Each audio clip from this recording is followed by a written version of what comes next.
What's going on, friends? Welcome into an Outreach Radio Chicago movie review of Batman versus Superman. I am your host, Michael Mercado. You can follow me everywhere in the universe. We're on Twitter at mmercado2333.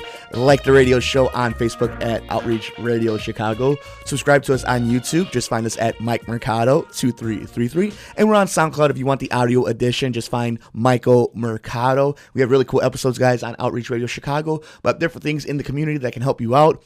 But on today's show, we're talking and reviewing Batman versus Superman. We're doing full spoilers on what we thought about the first blockbuster of 2016 and the second movie inside the new DC cinematic universe.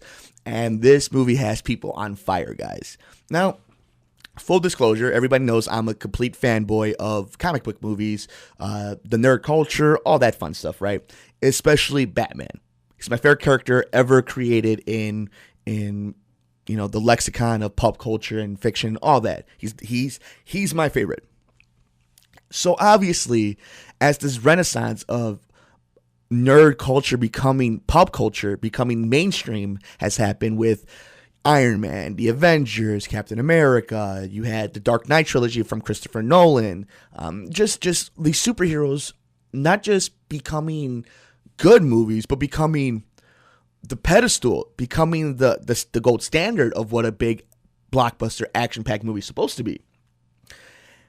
And then, obviously, the announcement comes out 3 years ago at Comic-Con of Batman vs. Superman, Dawn of Justice. At least that's what we found out the title to be later on. And that Zack Snyder, who held the director's chair in Man of Steel, the first movie in the universe, was going to now direct a quote-unquote sequel/spin-off of this new movie universe. Initially, when this movie comes out, the backlash is all about Ben Affleck. Ben Affleck as Batman. At first, when you first hear it, it is a little bit of a, oh, okay, just because you never initially think of Ben Affleck being Batman, right? Now, of course, I'm a movie fan.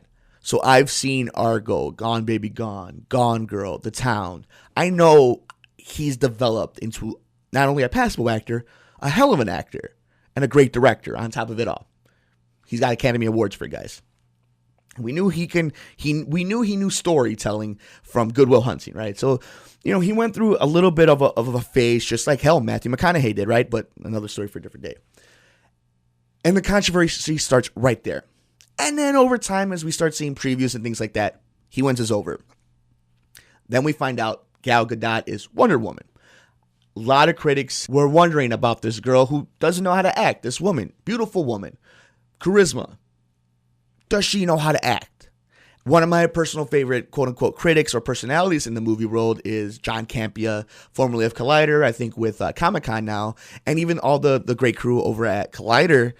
Their initial their thoughts when she was first cast, it was almost the same as like, well, why not something like Emily Blunt or so on and so forth? Like a great actress who's up for these big action-packed roles now, who are now part of the mainstream, or at least becoming part of it. Anybody who's a movie fan, who's a smart movie fan, in my opinion, always roots for a movie. So everybody rooted for her. So now is time for the screenings of the first showings of Batman vs. Superman on Tuesday. I believe it was the 22nd of March. So just a few days ago. And the fans are loving it. But critics are hating on it. Hard. So obviously for myself, leading into Thursday, you're getting all these mixed emotions. There's some people who are saying it's awesome. It's a great comic book movie. The action scenes are amazing. It brings it to life. And then some people are saying it's a mess.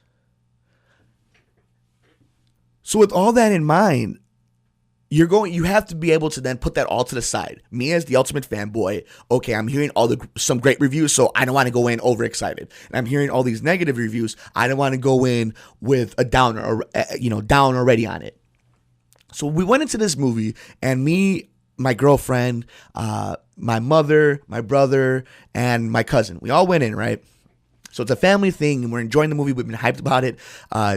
Same, almost the same hypeness for us, at least, as it was for The Force Awakens. Just because, it's, for me personally, it's 20 plus years waiting for this confrontation to happen. This movie showdown that we saw teased in I Am Legend, for God's sakes.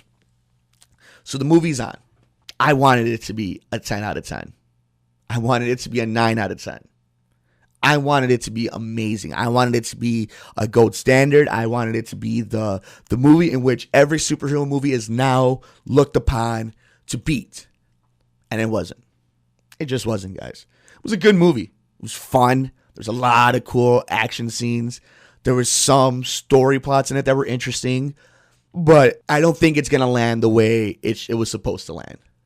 I don't think it was the movie is going to get, it's not going to get the response the studio wanted. And I think to a lot of fans, it's not going to deliver. I think to the average fan who walks into the movie theater, they're going to really enjoy this movie. It's fun. It's action-packed. You really don't have to think throughout it, right? But if you're looking for something with more meat, if you're looking for a Captain America, the Winter Soldier type of thing, where you're going to get a real plot and you're going to feel so much about everything, every twist and turn that happens, it's not this movie, guys. It's not. But to be fair, was this movie going to be that from the beginning? I like Zack Snyder. I love 300. I love Dawn of the Dead. I love Watchmen. I love Man of Steel. All of those movies have one thing in common, though. They're all split right down the middle, especially for critics. Now, for the fans, which is the most important part, the fans and the dollar, right? Or if you want to switch it around, which dollar and fans, it's the most important thing, right? Well, you go on Rotten Tomatoes right now. Man of Steel, a 56% on the tomato meter, right? But a 76% from the audience. You go to Watchmen, 65 from the tomato meter, 70 from the audience. 300, 60 from tomato, 89 from the audience. Batman versus Superman, 29% on the tomato meter, but 73% from the audience. That's crazy, guys. Like, the spread is unbelievable. Like, it's not close from the critics to the audience. I see why, though. And now this is where we're going to get into the movie, the spoilers about it. Ben Affleck as Batman was awesome. And he seems to be the one consistent, bright star, shining star of this movie. That people are gravitating towards Ben Affleck as the new Bruce Wayne / Batman. So obviously everybody's very excited for what hopes to be his eventual standalone directing / starring of the Batman. But the movie itself has a lot of problems. The pacing is all over the place. It is. The editing is all over the place. The Doomsday fight is awesome. We all knew it was coming, though, because of the trailers, right? Which is fine. Some people think that you already saw it, so you might as well make it, awesome. And it was. It was a spectacle. It was amazing. But it didn't mean anything. It just didn't. Because the whole lead up to the movie is Batman versus Superman, right? And the tagline is Dawn of Justice. Awesome. So we know what's going to happen, right? But the movie is Batman versus Superman. And we got one fight. One altercation between Batman versus Superman. It's a 2-hour and 30-minute movie. The first 30 minutes are establishing Bruce Wayne / Batman. In the beginning credits of the movie, I have to give him some kudos for doing an Incredible Hulk thing and telling you the origin story in the beginning of the credits. So, be that as it may, you get the motivation from Batman, from Bruce. You get it. You get why, he heard his friend die in that Superman Zod fight in the middle of Gotham and Metropolis. You saw it. And even on Superman's side, who I think Henry Cavill played an other great Superman. He was nails the part of the Man of Steel. He's Superman. Just let the man do his role. I have a thought about Superman that I'll get into at the end of this podcast, but his character development is good. We learned that Superman will go to certain lanes if he's pushed to it or if he's threatened to it. But you never know why exactly he doesn't like Batman. I get that he doesn't like the fact that there's somebody out there trampling on somebody's civil rights. in the movie, you never see why he has so much hate for it. Like, Batman isn't killing people, at least, in the beginning of the movie, while he's in this crusade to find the Batman. So I felt like that was a weak point of the story, is Batman has all the point, and I know, people are going to give me crap. It's like, oh, you're a Batman fan, of course you see it that way. No, seriously, I didn't see the motivation for Superman. There's two philosophical differences between Batman and Superman in the way they do things. That should have been the movie. It wasn't. The movie was about Lex Luthor manipulating these two guys. And, obviously being an evil mastermind the whole time. So, that was a complaint of mine that I had. I felt like the Justice League was not jammed in there. I mean, we were all afraid when we heard that Flash, Aquaman, Cyborg, Wonder Woman were all going to be in the movie. But the way they did it, I thought was kind of cool. I think the way they introduced all three of them were kind of cool. I think the way Cyborg was created was a little CW-ish, a little lame for a multi-million-dollar movie. But I like the Flash's cameo in it. So again, this is a spoiler. This is a spoiler podcast for when we bring up scenes about the movie. The Flash's scene in this movie, some are not going to like it. I thought it was awesome. It jumps you out of your seat. You're almost thrown around. You're confused. You don't know what exactly is going on. And I thought it was awesome. And this is coming from somebody who's, one of my favorite shows on TV is The Flash. So the guy that they got, Miller, the kid that they got to play Flash in this new universe, I thought the way they introduced him was really cool. I thought the Cyborg video was really and I thought the Aquaman video was really lame. And he's just sitting in a hole and looking at a camera, and like he swims really fast. It's like, you made a poster about him and you sold toys. And that's what we got from him. So, they weren't jammed in. I didn't like exactly that it was Wonder Woman reading the files that saw them after they stole them from Lex Luthor, that, he's seen what the metahumans are doing. I thought it should have been Batman. But that exactly is the point of the criticism. Is why is Wonder Woman opening up these files? Why is she the one looking up the metahumans? It should be Batman. It should be Bruce. Bruce should be the one that is trying to get the team together and learning all these things. For all those who are wondering about Batman, with the gun and snappy necks, that's part of the Flash's scene. And it's really interesting to see that he's showing Bruce the future of when Darkseid comes in. And you see the parademons, and it's a really interesting alternate universe. So there's obviously a tease of it. But I really want to talk about two things. I want to talk about, one, what I feel is the biggest issue with the movie, and two, what I think was a very interesting move that Warner Brothers and Snyder did that I feel they messed up right away after they did it. My biggest issue with the movie is consistency.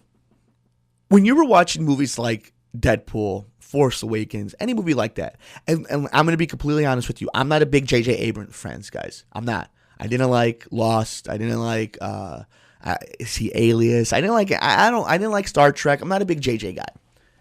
But the flow of the movie made sense. It was not like jarring. It was not, one day is night, the next day is day, then it goes back to night, but it's supposed to be different days, and you're going back in time, and you don't know exactly what's going on. The action scenes sometimes just kind of merge together. You don't know exactly why anybody's fighting. Zack Snyder's a good director. He's actually a hell of a director. You don't make as many awesome movies as he did without being a good director. The problems on this movie fall on him and Chris Terrio, the writer, which is worrisome because he's writing Justice League 1 and Zack Snyder's directing it. There's plot issues. There's dialogue issues. There's editing issues. And if the problem is that the movie was supposed to be 3 hours long, that's Snyder's fault for not being able to make a tighter movie, a tighter storyline. And I get there's a lot on his plate. He had to create a whole universe, a cinematic universe in one movie. And we know he has the talent to make fun, entertaining movies. But to make a compelling story, I don't know if he has it in him, guys. It was one of the problems with Watchmen. Watchmen was really fun, but It was so much adaptation of the comic book. It was missing something. It was a comic book. It was missing that human element to it that a director like Christopher Nolan brought out of the Dark Knight trilogy, or the Russo brothers did with The Winter Soldier, that James Gunn did with Guardians of the Galaxy. That's my issue with the movie. Zack Snyder's a really good director. He's better than what people want to compare him to Michael Bay. He's better than that. The movie suffers because some of his techniques or his strengths were on full point in this movie, but a lot of his weaknesses that you've seen in a lot of his movies were on full display also. And you saw them. Now, as you all know, this is a spoiler. I have to give big kudos to the ballsy move that Warner Brothers and Snyder did by killing off Superman at the end of the movie. But ruining it right away by showing the dirt fly up. Makes no sense. You know he's coming back. He's Superman, guys. Comic book characters don't die. Fact. Fact of life. They don't die. So you could have had the ending. You could have had it, right? Like, he makes a ultimate sacrifice to save the world. The world loves him. He's dead. We all know he's coming back to fight Darkseid, probably at the end of Justice League Part 1. But you bring him back, you tease it. Why? For what? For who? And that, in a nutshell, is what's wrong with this movie. For every cool thing, there's something that makes no sense. And that's a problem with the director and with the writer. So obviously I have faith in Chris Terrio. He's, an Academy Award winning writer. He is. And Zack Snyder is a awesome director who makes awesome action flicks. But this movie has problems. It's fun. The Batman versus Superman 1 fight scene is awesome. It may only be one, but it's awesome. And again, I think it was one of my biggest problems. Most of the Batman scenes, not Bruce Wayne scenes, but most of the Batman scenes were in the trailers. So we didn't get anything new in that sense. But what we did get new was a different Bruce Wayne. The different Bruce Wayne-Alfred relationship with Jeremy Irons was awesome as it. Lawrence Fishburne was awesome as Perry White. I thought Amy Adams was awesome as Lois Lane again. So I told you already, Henry Cavill as Man of Steel. Superman was amazing as Clark Kent. Their chemistry is on point as always. They again, the writing isn't great, so their dialogue is pretty stupid, but they find a way to make it work. Same thing with the scene that you say, I thought she was with you. You see all three of them together. It's a corny line, but they all have some chemistry together. Would you see a lot of Gal Gadot and Ben Affleck as Bruce Wayne's chemistry? It's really cool, especially on the scene that, again, we all see in the previews. I think that's one of the things, too, that has a lot of people bothered, was that second trailer. That second trailer derailed so much momentum going into this movie. So, all in all, would I recommend this movie? Yes. Is it a must watch? Yes. Is it great? No. Is it terrible? No. Is it as bad as the critics are saying it is? I don't think so. But there are a lot of issues. There are a lot of things wrong with this movie, and there are a lot of things that are going to bug a lot of people. Like I said earlier, I wanted to make it a 10 out of 10. I wanted to give it that score, but I can't. So officially, after sleeping on it and they're watching it opening night, thinking about it, let it stew in my crazy brain, a few beers, watch some NCAA basketball, I've come down with the score of 7 out of 10. The 7 out of 10, guys. Awesome action, fun scenes, awesome Batman, awesome Superman, pretty cool Wonder Woman, a divisive Lex Luthor, fun supporting characters, a lackluster story. But I still am very excited for this new universe. And I'm very excited for Man of Steel 2, the Batman, and I am so excited to see Suicide Squad. Because Suicide Squad might pick up the slack and might be what carries this universe. And we even get to see the Batfleck in there too. So there's a little excitement for that, guys. Again, my score, wanted to make it a 10, couldn't. 7 out of 10. It was a fine movie. It was cool. It was okay. So hopefully you guys go check it out. I want to know what you guys think. Give me your comments. How did you believe Ben Affleck portrayed Batman? What did you think of Henry Cavill as Superman? What are your thoughts of Lex Luthor? What did you think the outcome of Doomsday was? The ending, did you buy it? Did you like it? What did you wish the movie was? What was the movie missing? Let us know on Twitter at mmercado2333. Like us on Facebook at Outreach Radio Chicago. Follow me on YouTube. Just subscribe to us at YouTube, Mike Mercado 2333. Find us on SoundCloud. Just search Michael Mercado. And please listen to us every Thursday on WSBC 1240 AM Chicago on Outreach Radio Chicago. We do shows that help out our community. Thank you so much, guys. Happy Easter, and we will see you on Outreach Radio Chicago.